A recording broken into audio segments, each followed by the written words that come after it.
Okay, we finished chapter 7 last week, so we're moving on into chapter 8. And this chapter is going to be very helpful in connection with our evangelism discussions.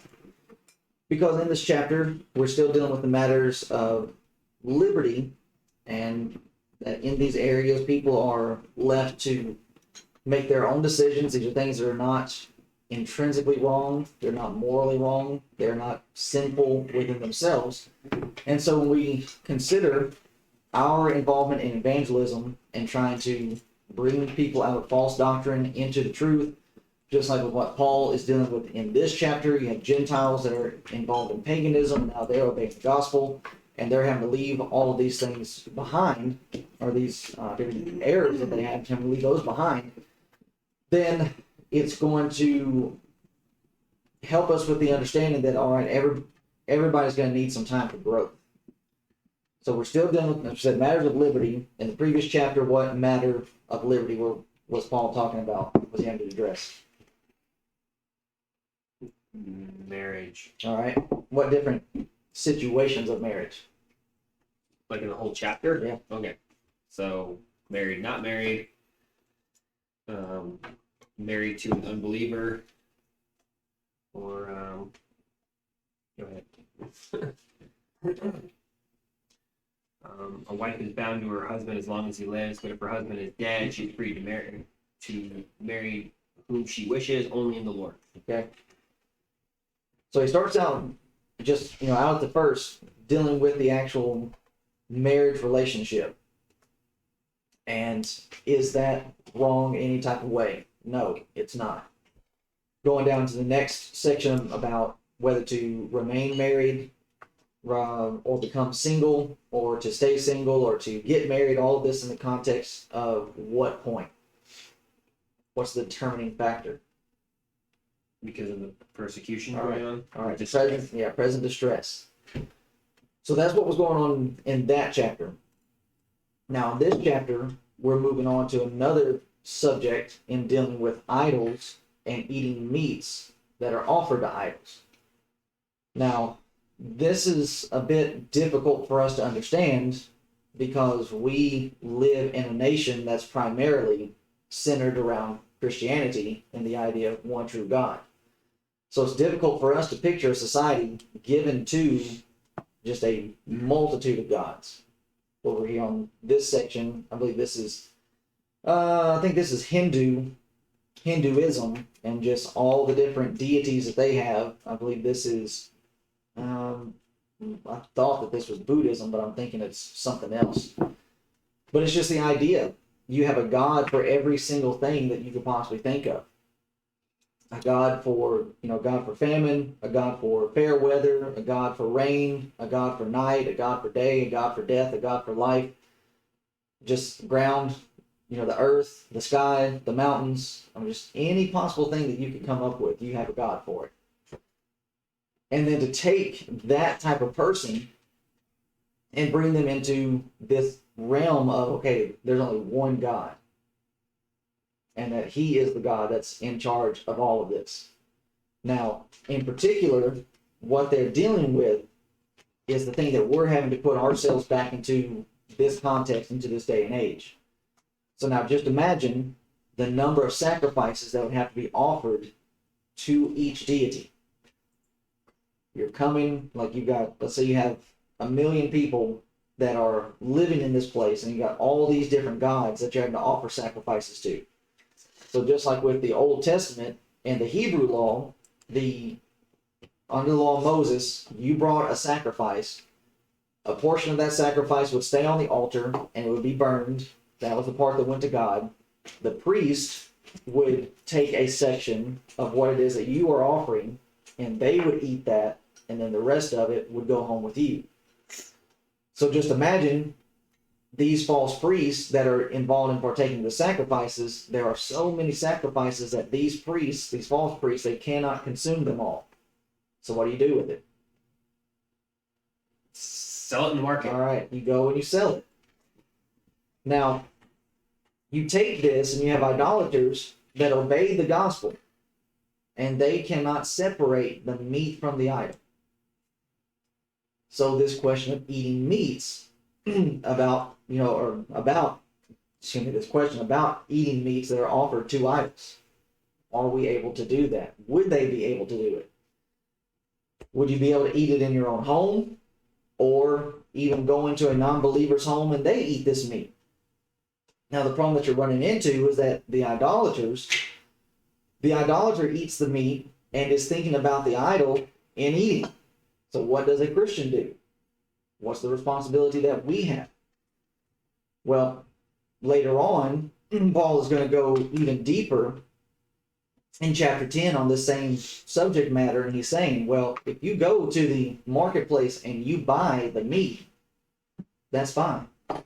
But if you go into a non-believer's home and they start telling you, like they start bringing it to your attention, oh, by the way, this meat was offered to an idol. What do you do in that situation? Anybody know offhand? What do you do? Don't eat. Okay, now why would that be? Because they're telling you, because they're saying that, well, this is offered to an idol. And then if you go, oh, that's fine, and you eat, then they think, oh, there can be multiple gods. Right. And we're eating to please Allah or whoever. So it's the idea of fellowship.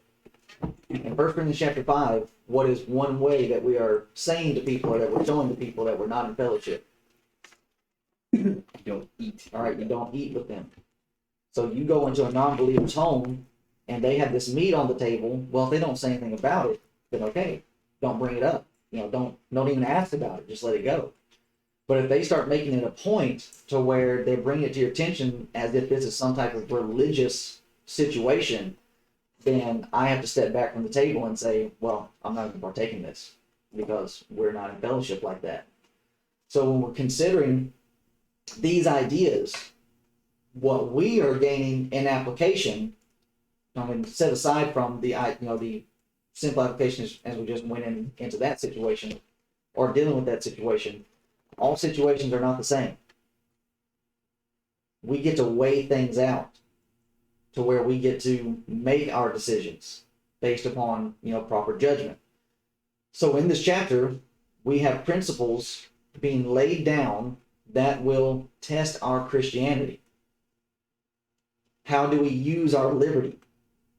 Now, we haven't gotten into any of the verses, but a lot of what we're dealing with here in this introductory material is what's going to be brought up.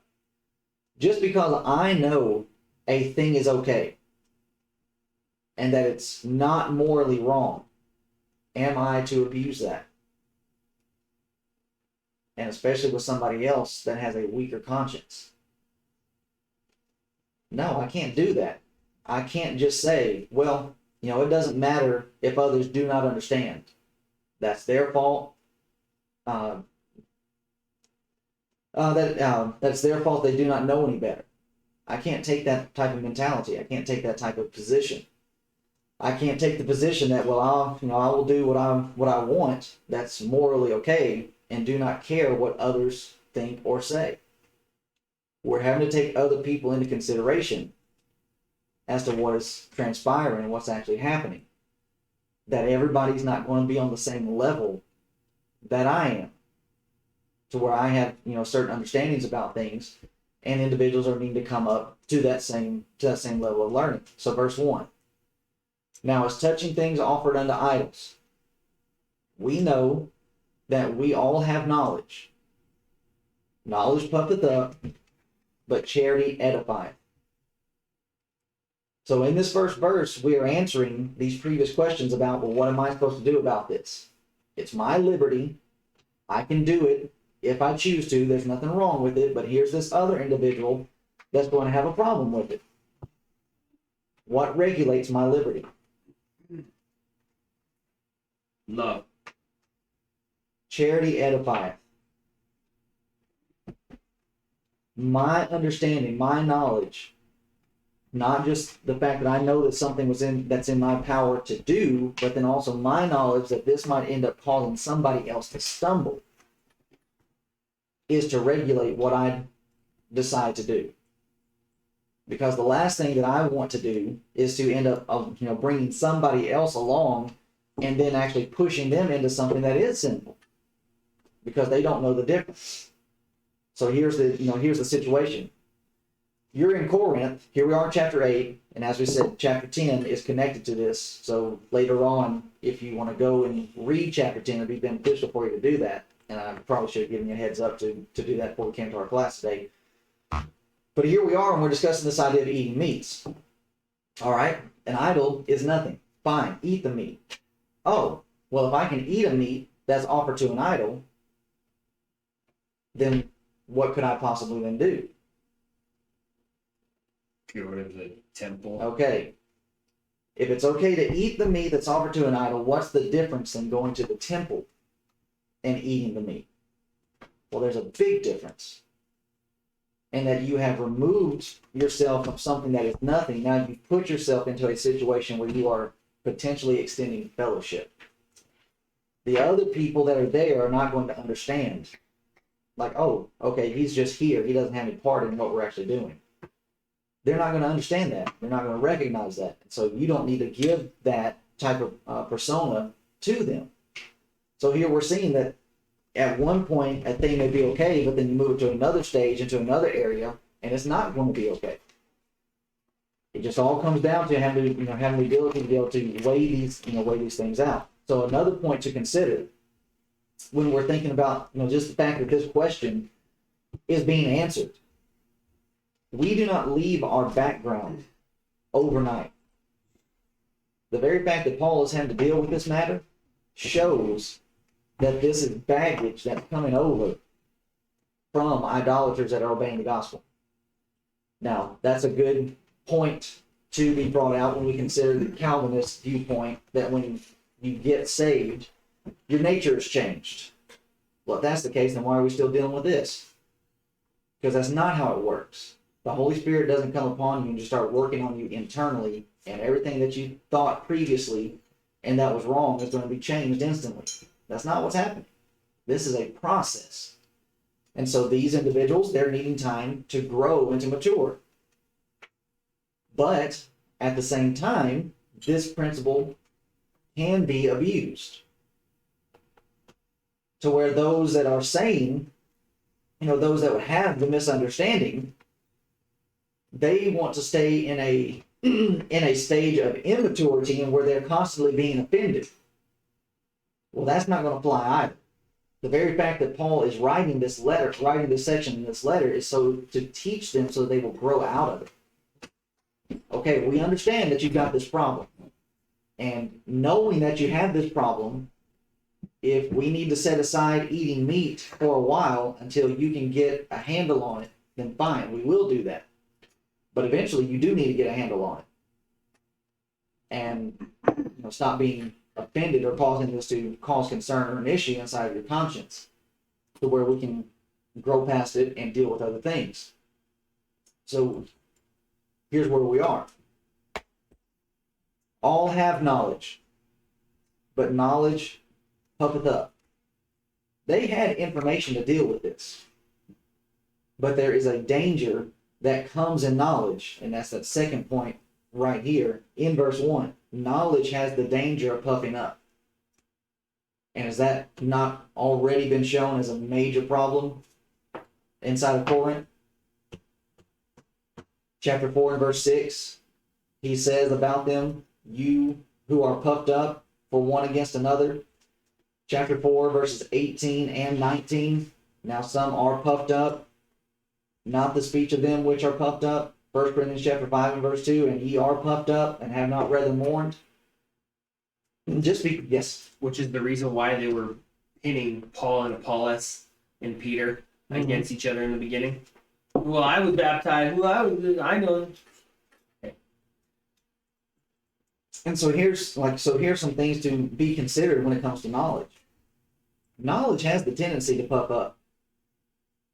I mean, you take a person that really is not involved in any type of study, but you give them a piece of information that they hear for the first time, and they turn around and they try to use it, and they have no idea how to even use the argumentation.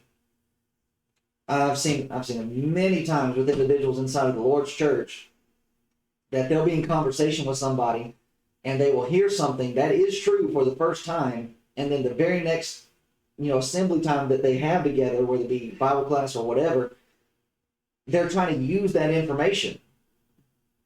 And oftentimes they're not even using it in a proper context where it even makes sense. So right there, we're seeing just a little bit of knowledge puffs up to where you end up thinking that you know more than what you actually do.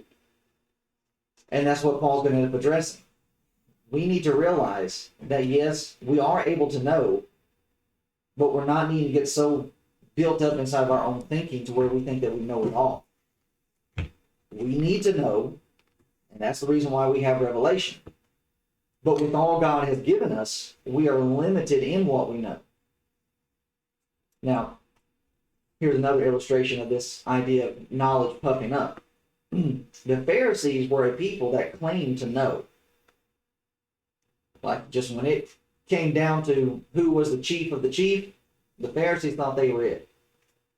And so many times they were put in their place, and because of the arrogance and the pride that they had.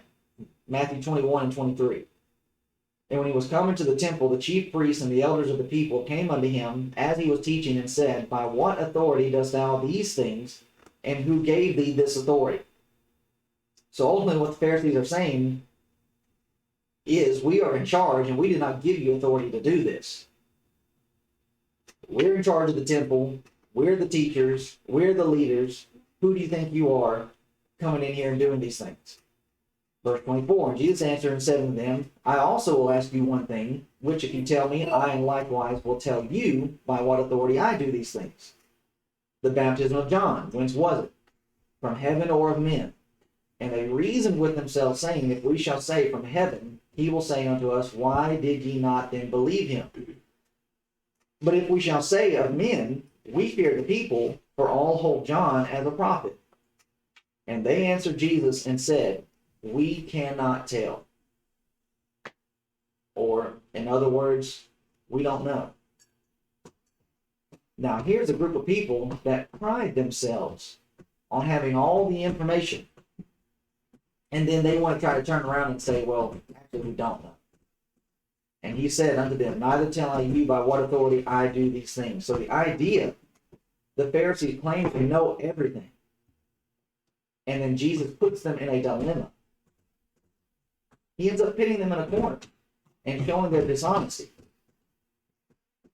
Knowledge puffs up to where we will use the idea that, okay, I know certain things, not for the betterment of others, but just so that we can elevate ourselves. And in this situation, 1 Corinthians chapter 8, can you not see how some person inside of the church would want to try to use the knowledge about not eating meats offered to idols and just being super abusive to the idolaters that are wanting to come in? Mm-hmm. Especially if you have Jewish converts, Jews that are in the church, and their idea is, well, there's certain meats you just don't eat at all. It doesn't matter if it's offered to an idol or not. And they would start trying to bind things and put restrictions on people that they have no business putting restrictions on. They were also dealing with, still looking at Gentiles as, oh, look at you. Mm-hmm. We were God's chosen people, which you see in Romans chapter 1, and then chapter 2 he goes, but isn't it you too that are doing this? So the Jews already have this thing that, well, we're better than you. So, and then the fact that Paul brings up circumcision in the previous chapter. If you're if you're called being circumcised, then don't look to be uncircumcised. If you're called being uncircumcised, don't look to be circumcised. Because circumcision doesn't matter. But their idea, the knowledge that they have about circumcision, just as Jordan said, it had the ability, and oftentimes it produced that mentality inside of the Jews. We're better than the rest of you. Well, just because I know certain things that you haven't learned yet doesn't mean that I need to start looking at myself as a ruler over everybody else. But it's the idea that, okay, we need to talk about these things and study these things so that you can have the information that you need. But then again, in John chapter 9, 20 through 34, we're not going to read this today. but it's the young man that was born blind. And how that Jesus heals this man. The Pharisees then go to his parents. The parents decline to give an answer as to who was involved in healing their son, because they'd already been told, if anybody follows after Jesus, then you're going to be thrown out of the synagogue. So then the parents say, well, go back and talk to the son. And they go back and talk to the son, and throughout the conversation, they end up making several of those "we know" statements again to this blind man. And at the very end of it all, when the blind man again puts the Pharisees in a dilemma and backs them into a corner, their response to the blind man is, how can you, a person born in sins, teach us? Well, it's very clearly that you're needing some teaching, because you are saying a man that performed a miracle is actually a sinner. How does that make sense? God doesn't heal by sinners. The very fact that he is able to heal somebody ought to be clear, showing sign to you as to who he is. So, yeah, you don't need to look down on me just because I'm a blind man, and supposedly you're so far up here to where you can't be taught and can't be instructed. So all of this, bring it in. Paul says to Corinth, you have knowledge, but how will you use it? Verse 2. And if any man think that he knoweth anything, he knoweth nothing yet as he ought to know. If we think we know everything, we really do not know what it really is that we do know. We can deceive ourselves into thinking that, okay, I've found everything that there is to know about a particular topic. But the reality is that our minds are limited as to what we can actually know. And not just thinking of what we can actually know, but just what it is we're able to retain. I forget a lot, which means as I go through and I try to, regather the things that I'm supposed to know, I'm not going to know everything that I should know. That's why I need to continue to go back and be involved in study and bring this information back into my mind. Now, this does not mean that we cannot know the truth. We do not need to run away with what it is that Paul is saying, because Paul would say in 2 Timothy chapter 3, verses 6 and 7, for of this sort are they which creep into houses and lead captive silly women, laden with sins, led away with diverse lusts, ever learning and never able to come to the knowledge of the truth. We can know what the truth is. So what we're dealing with, what this does mean is that we should be mindful of our limitations. I'm going to learn and I'm going to forget. And I may even go through and be involved in study and reading, and I may miss a point that's aligned with another scripture that actually gives me another angle or another level of understanding and application and being able to argue what it is that we're trying to stand against. So we need to make sure that we keep these things balanced out. All right, I can know the truth about the one true church, about what the gospel is, how it is that a person can be saved, and things of that nature. But then we have some other things, for example, what exactly is heaven going to be like? I know what the Bible says about it, but even with the way that the Bible describes it, that's not how it's going to be.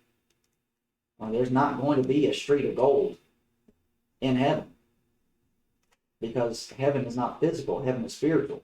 Flesh and blood are not going to inherit those things. So why is it described that way? Well, my mind is physical. My mind is material, so it has to be put into physical and material terms so that I can understand it. But I fully don't know what it's going to be like over there. And guess what? I do not need to present myself as though I do know. That's the danger that knowledge ends up, like we're saying about knowledge puffing up. So verse 3, But if any man love God, the same is known of him. So as we said, what's regulating what we're doing? The important principle in relationship to knowledge. Our love for God has an effect on our attitude toward other people. So here are these brethren in Corinth. They obey the gospel, and they have this knowledge. Okay, an idol is nothing. But then here comes a Gentile, here comes a Corinthian. He obeys the gospel, and he still struggles about idolatry. So how do I need to treat that brother? Long suffering. All right, I don't need to be harsh with them and just be looking down on them. It's like, well, why don't you know this? Well, put yourself in their position. So there again, we're going into Galatians chapter 6, verses 1 and 2. How are we supposed to correct other brethren? All right, gently, with meekness, considering what?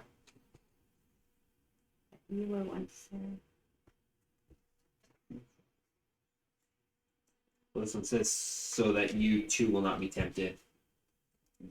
Yeah. Let me pull that one.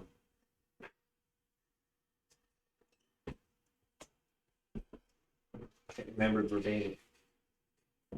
Brethren, if any man be overtaken in a fault, ye which are spiritual, restore such a one in spirit of meekness, considering thyself, lest thou also be tempted. So the idea of considering yourself, how would you want to be treated if you were the one being overtaken in a fault? Well, if I'm coming humbly and I'm just being misled, or I'm just struggling with this to where I haven't learned it yet, then okay, be patient with me. And so it's the same thing when we're dealing with individuals inside the Lord's body. Different people obey the gospel at different stages and coming from different types of backgrounds to where they're going to have baggage. And they just don't know any better. So it was like, well, we were on our hike yesterday. Jordan brought up the visitor they had Friday evening. And I think the specific thing you were asking about was about dress. Mm-hmm. Like she came in athletic shorts. Mm-hmm. Well, that's something that's going to be dealt with pretty quickly, because that is a major step or stone of stumbling. But it's the idea of how do you get into people's minds that, okay, you need to change that when this is just what they've been used to. Mm-hmm. It's having to take them to the scripture and break it down to them and show them, look, this may be what you're used to. This is not what is acceptable in calling yourself a Christian. You do not uncover yourself. You're trying to cover yourself. And it's not just a thing of stumbling for others, but it's protection for yourself. I mean, we live in a world where people are being abducted and sexually assaulted just about every day. But why do you think that is? Look at how you're dressing. You're advertising everything, and no wonder somebody's coming after you. So looking at that as being like an extreme, I think I may have mentioned this before. We haven't gotten to it in 1 Corinthians 11, but like the head cover. Mm-hmm. All right, if we had somebody coming in and they just had this idea that, okay, women have to wear something on top of their head, okay, we can let that go for a little bit and hopefully have some opportunity to where it's either presented in a sermon or presented in a class or something like that. But it's not something that we need to just jump down the throat about, because clearly there's something that's missing in their Bible study. There's that piece of knowledge that's missing. Just because I know it doesn't mean that I just get to start beating them around because of it. People need to be given the time to grow. So the facts, or this is what is in Corinth as well. Facts equal knowledge. But there's an attitude that must go with it. And this attitude produces the proper actions. It's not enough to just have knowledge. We've got a ton of people throughout the brotherhood that they have Bible knowledge. And they have the facts of the Bible. But they lack the proper attitude to produce the right action with it. For them to be able to delineate and make judgments. So even as we're considering how to deal with certain issues that crop up, there's judgment in that. There's liberty in that also. With the reality that, okay, here are these people, and this is just how they've been, and they're not realizing that the Bible actually says something about this. So again, Joy and I were talking yesterday on the hike, and we're going to be talking in our evangelism class about the question of smoking. And Jordan mentions that he's always heard that it's been said you shouldn't do it, but has it been explained why? Well, that's what we're going to do in our evangelism class, and I understand that.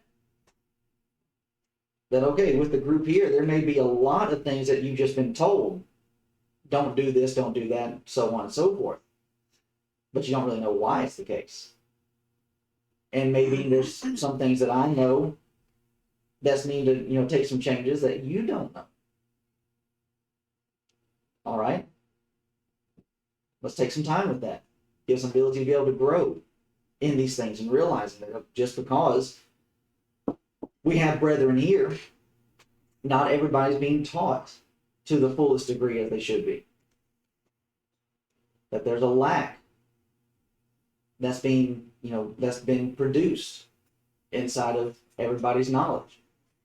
So it's not so like with this, situation, Christine and I moving here, we didn't, the last thing that needed to happen was just for me to move in here and just start going down the line, unless it's something major.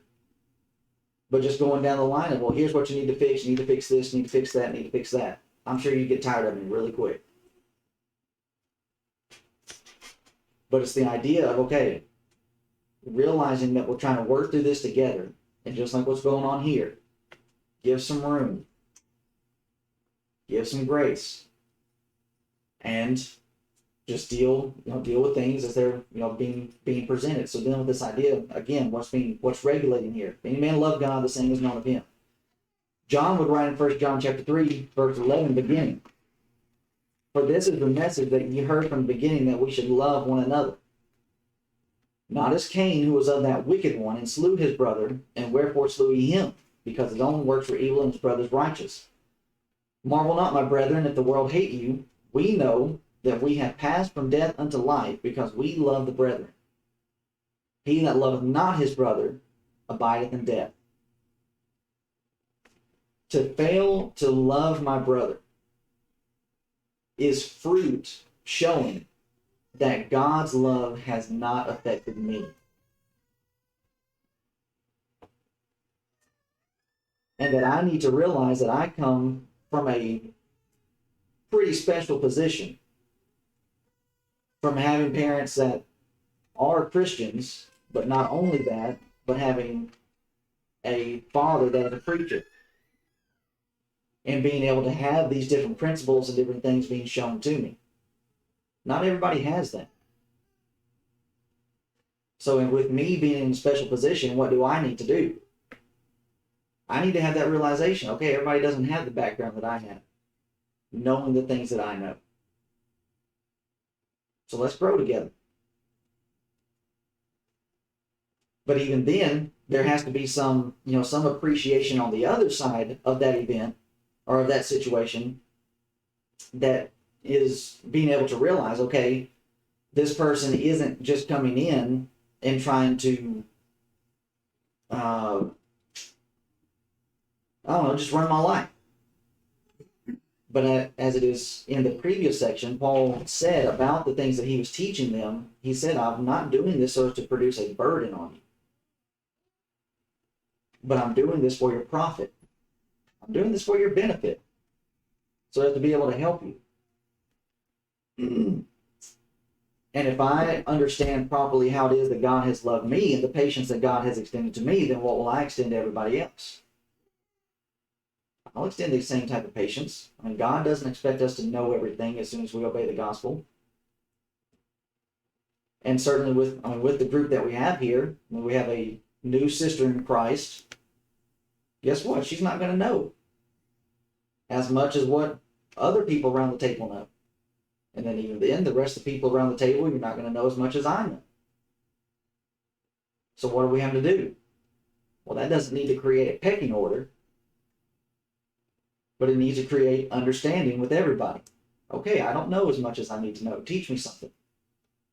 And then the realization that, okay, these people do not know as much as they could know. I need to teach it. And have us all be able to grow, as I think it's in the Ephesian letter where Paul ends up saying that we're all to grow into that perfect man. That which comes, comes to the knowledge of the faith. So in this reality, it's to cause me to love others that I unfortunately may view as being unworthy. That's what happens with knowledge, and it puffs up. The Pharisees looking at that blind man, they just saw him as being a blind man. He's not worthy of anything. Now, as we said, it does not mean that I overlook the wrong. But it is a situation where I'm concerned and that I'm going to try to help. And it needs to be an equal realization with all parties involved. Okay? This may be something that I don't know.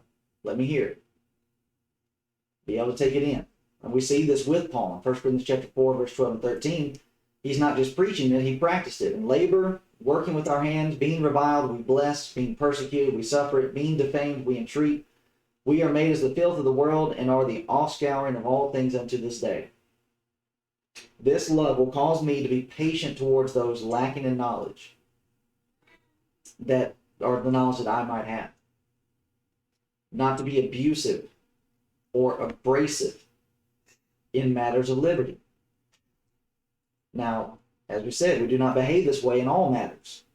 In 1 Corinthians chapter 5, how should we behave?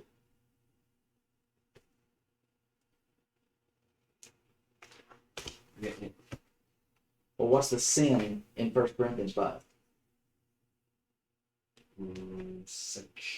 Fornication. Okay, fornication.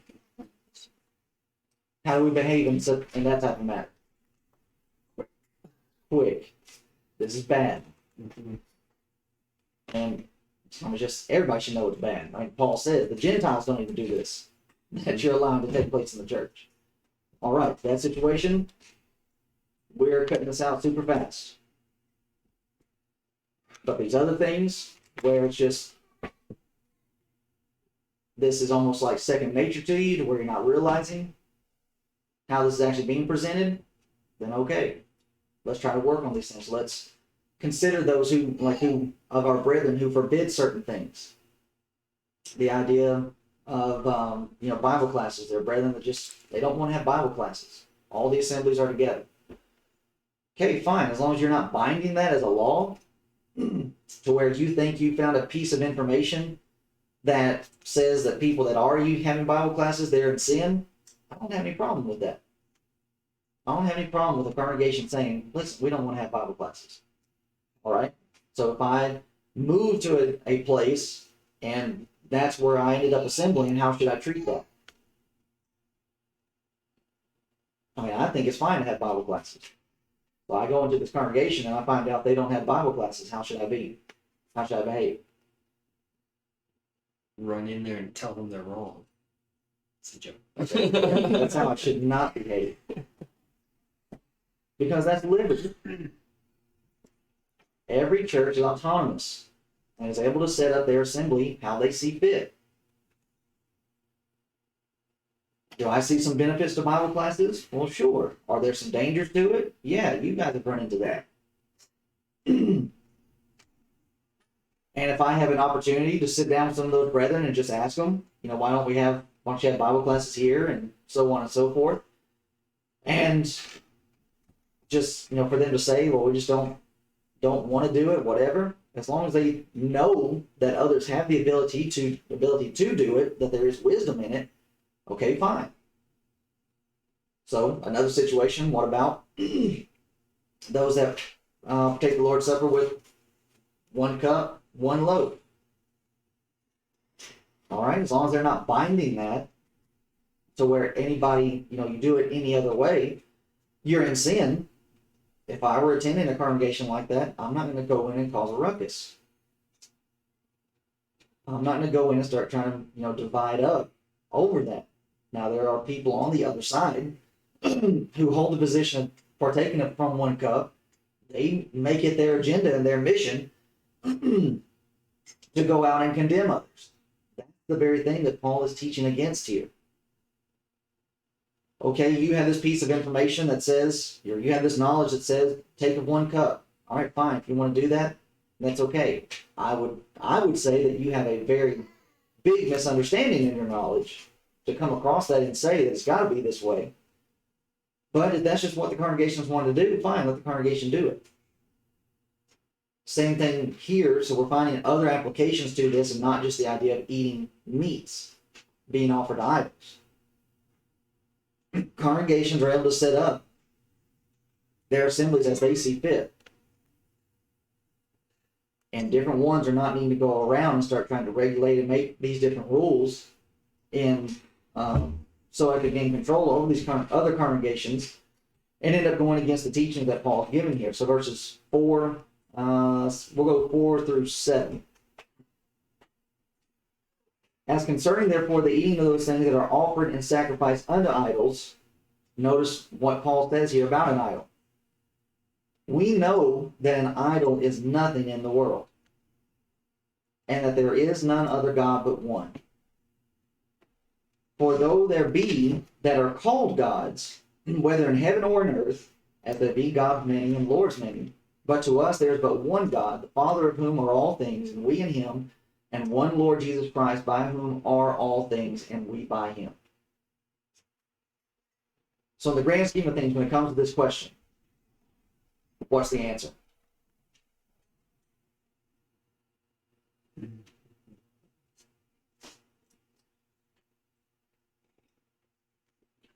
What's your question? In the grand scheme of asking the question, well, what about these meats offered to an idol? It doesn't matter because we know that there is only one God. Okay. And we were saved by that. So Right. It's our confession. So ultimately, Paul was saying this really shouldn't even be a question because of what we are knowing and obeying the gospel. We know there are no other gods. So in knowing that there are no other gods, even though they are called gods, and just as we said, you can call yourself whatever you want, doesn't make it true. Mm-hmm. And just because you have these people that are going around saying, oh yeah, we worship this God, and so on and so forth, just because they say this God exists doesn't make it true. So with that reality or knowing of this information, it ultimately doesn't matter. Howbeit, there is not in every man that knowledge. For some with conscience of the idol unto this hour eat it as a thing offered unto an idol, and their conscience being weak is defiled. So Paul lays it out very clearly and says, okay, there are some that have not matured to this point. And even to the degree, possibly some Jews who were being overburdensome to these Gentile brethren that are coming in. Because, so they are on the other side is the other problem. A Gentile would come in and saying, well, we eat any type of meat that we want to. A Jew that obeys the gospel says, well, we're not able to eat certain types of meats. You're not needing to bring either one of those type of mentalities in here. To where you're causing this one to struggle or this one who's loosening too much and this one that's being a burden by regulating too much. But here's the issue. Their conscience being weak is defiled. So Paul says, we realize there's nothing morally wrong with this. There's nothing sinful in eating meat that's been offered to an idol. That's my liberty. But can I just run around rampant with my liberty? If it ends up offending or bothering another person's conscience, then I'm in trouble. Because that doesn't show care and concern for this brother who doesn't understand this yet. So it's not the idea that, okay, I'm a Christian, I can just do whatever I want. Doesn't matter what anybody says or thinks. No. We need to take into consideration what our actions could end up saying.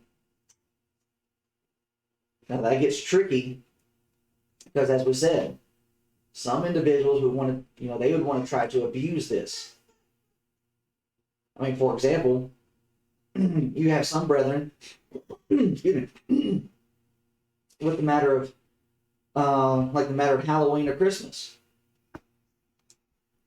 Well, a person here in the United States ought to be able to realize Halloween is not what it used to be. Now, if we had some individuals, like let's say we had some folks that moved from Mexico and they end up obeying the gospel, then we would be having a discussion amongst ourselves that, okay, we're going to be setting these things aside because they're coming from a different custom and a different culture where their conscience, this does mean something. So what would we need to do? Back off for a time. We'd have to accommodate that. And so, like, there was one situation in Virginia. Somebody in the congregation there died, and the funeral was going to be at the church building, and the rest of this person's family, they are brethren, but they are against eating in the building. Okay, we're not. I mean, all it is just a building. We use it for whatever we need to use it for. If we need to use it for a funeral and then to feed the family later, we'll do that. But they don't do that. They view the building as being sacred. So guess what we did? Eat somewhere else. Yeah, we moved the eating part to another venue. Now we could have just said, "Listen, this is what we're doing, and you can either like it or lump it." But that wouldn't have helped in the situation. So instead, we, having the knowledge, there's nothing wrong with eating in the building, but because of these individual conscience, we're going to move it. Showing care, showing concern for the others. Now, eventually, what would those brethren need to learn? They would need to learn there's nothing wrong with eating in the building. That in fact, the very passages that they would try to use to uphold their position, they're not using those passages correctly. And we'll deal with that when we get to 1 Corinthians chapter 11. But just for the, just the idea, it's just for the time being that, okay, we don't have to come across as, somebody, as individuals, just every little thing. We're going to jump all over you for it. That we would even be willing to sacrifice our liberties just for the sake of your conscience. So people coming from Mexico, or even like I don't know, different people that could come from different areas that have different understandings of cultures. Like there's certain things that we do here. What's one of them, Christina? Like thumbs up. Isn't that bad somewhere else? Yeah, so like for us, it's just, this idea of doing that, whereas somebody coming from another culture where that's offensive, we would have to, some of that we'd have to do our own research and our own study, to where we'd have to realize, okay, this isn't, this could be an issue, and we need to be respectful of what it is that what they actually believe. So just like going overseas, as I mentioned before, and my mom and my sister having to wear a skirt every time they went out in public because of the custom that the islanders had. Okay, that's fine. I mean, there's nothing morally wrong about that in, saying don't wear, women can't wear pants. If that's just their custom, culture, fine.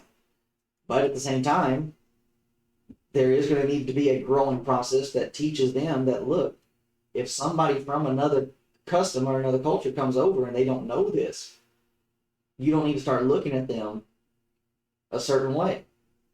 So there needs to be that mutual growing that's taking place, and that's even with Paul writing this letter, he's encouraging them to grow by writing about it. Like, okay, this isn't a subject that's off the table. This isn't something we cannot talk about.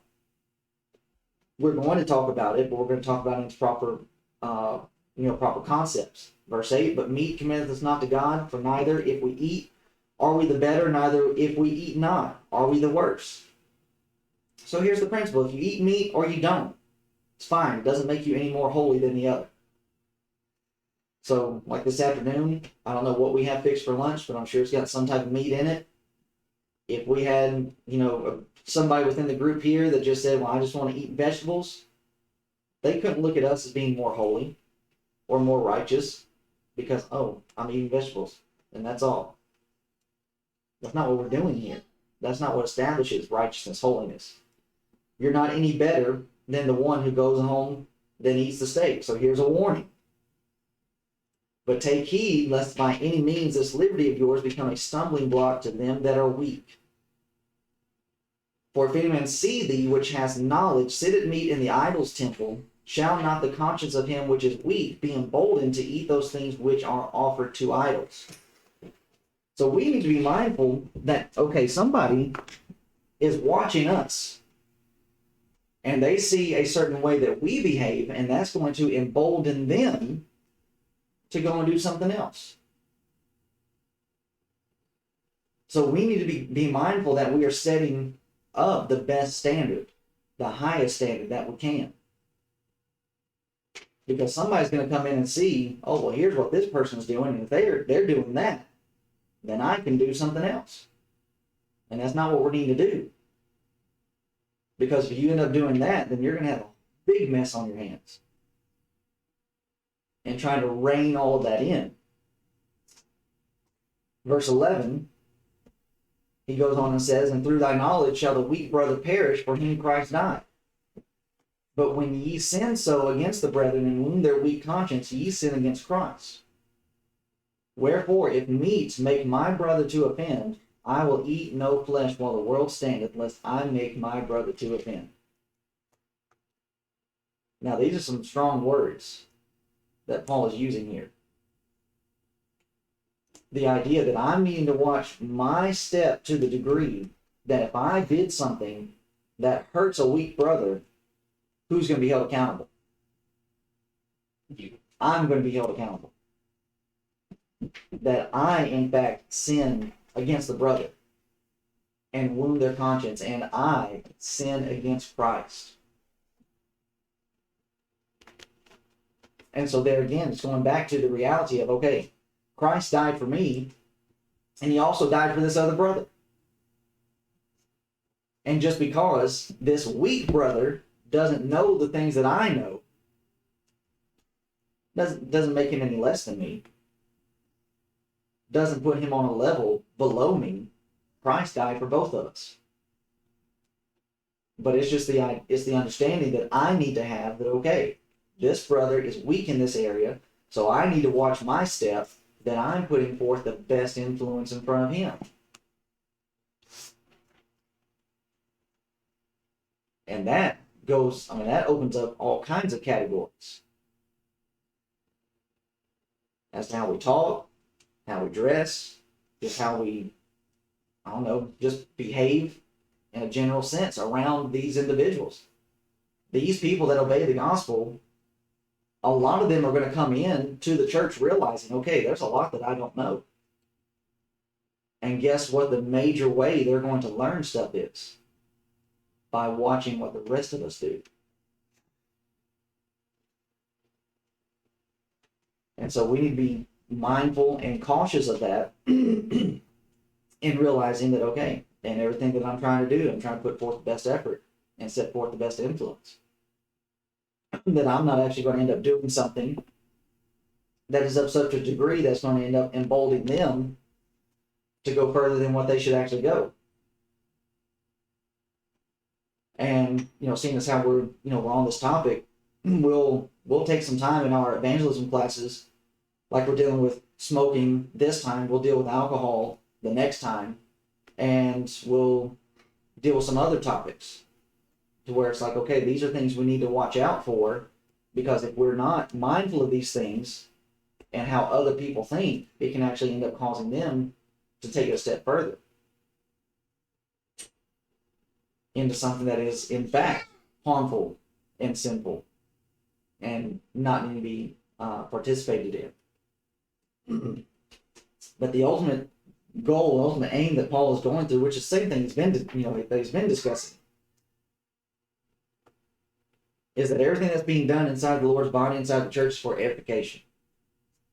It's all about care and concern, watching out for one another, because you can slip into sin and find yourself being withdrawn from. And with that being the reality, then how will we treat one another? All right, I care about you. So let's talk about this. Okay, I realize you care about me. So let's talk about this. And it's the realization that I'm new and I don't know everything that I need to know. So be ready to be taught.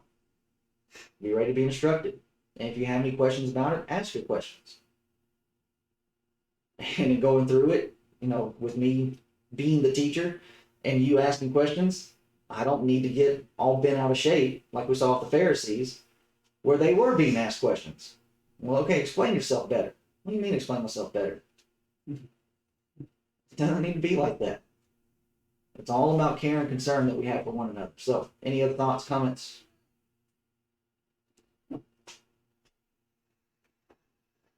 In all things, clothe yourselves with humility. That's on it.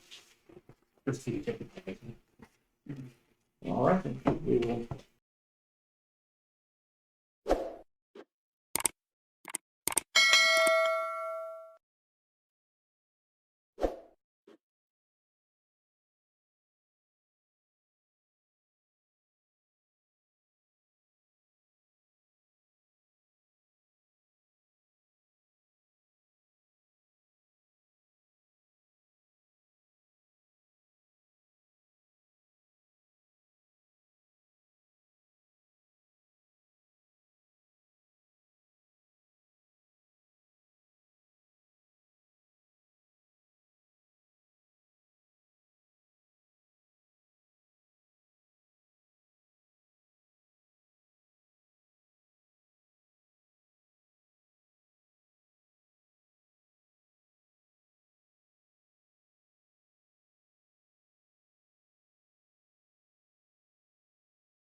There's an account, wherefore I am closer to her. Therefore. Got an attitude. And then where I do that.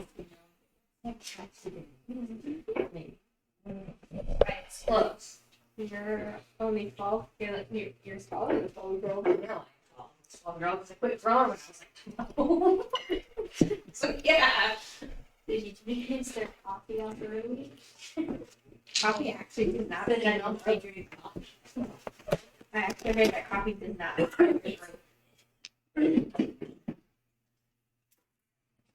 Did you know that it is food? So either. Did you know if you chew gum while you're studying, then you'll remember everything? I don't think if you eat dark chocolate. Is that the one of our teachers like, oh, here, have a piece of dark chocolate when you take your test? Yes.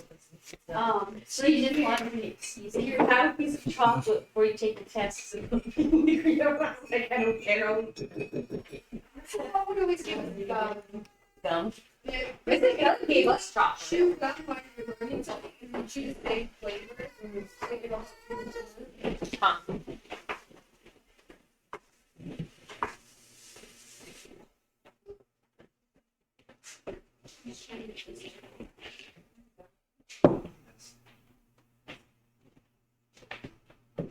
Oops.